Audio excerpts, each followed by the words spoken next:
কিন্তু সেবা কাজের মাধ্যমে তৈরি করতে হয়। সে আমাদের ফায়ার সার্ভিস সবসময় তার কাজের মাধ্যমে সেবাটা তৈরি করে এবং সেটা মানুষকে প্রদান করে, কারো জীবন রক্ষার মাধ্যমে, কারো সম্পদ রক্ষার মাধ্যমে, অথবা অন্য কোনোভাবে যেটার মাধ্যমে সে উপকৃত হয় এবং সে এটা মনে রাখে। পরবর্তীতে এই মনে রাখার বিষয়টা এবং আমরা যে উপকার করছি বা সেবা প্রদান করছি সেটা তার আমরা নিজেদেরটা প্রকাশ করতে পারি না, সেটা প্রকাশ করে না। এখানে আমাদের নির্ভরতা, আমরা সেবাটা কি ঠিক মতো দিতে পারছি কিনা, বা আমাদের সেবা প্রদান করার সময় কোনো চ্যালেঞ্জের সম্মুখীন হচ্ছি কিনা, সেটা আমরা যতটুকু না বলতে পারবো, উপস্থাপন করতে পারবো সাধারণ মানুষের মধ্যে, আপনারা কিন্তু তার আমাদের চেয়ে অনেক বেশি পারবেন।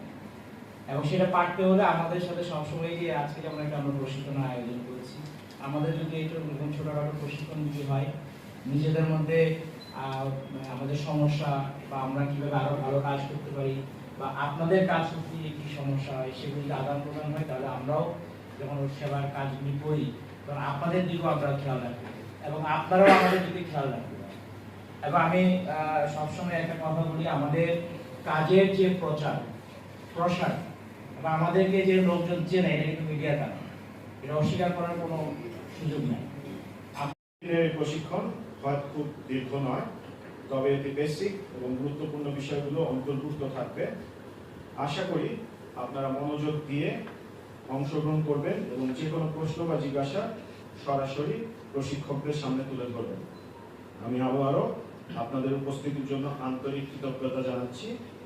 মহাচর পরিচালক মহোদয়কে বিশেষ ধন্যবাদ জানাচ্ছি তার মূল্যবান সময় দিয়ে আমাদের অনুপ্রাণিত করার জন্য। আসুন আমরা সবাই মিলে একটি নিরাপদ, সচেতন ও সহযোগিতামূলক পরিবেশ গড়ে তুলি, যেখানে সাংবাদিকরাও নিরাপদ এবং সেবা কার্যক্রম আরো কার্যকর। ধন্যবাদ সবাইকে বক্তব্য প্রদান করবার জন্য।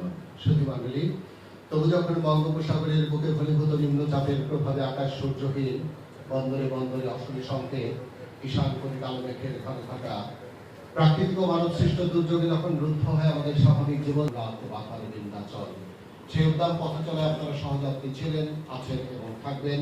এই শুভ প্রত্যাশায় আজকের প্রশিক্ষণ শুভ উদ্বোধন অনুষ্ঠানের পর্যায়ে crime reporters association of Bangladesh ক্র্যাবের সংগ্রামী সভাপতি মির্জা মেহেদি কামাল ভাইকে অনুগ্রহপূর্বক সংক্ষিপ্ত বক্তব্য রাখতে বিনীত অনুরোধ জানাচ্ছি।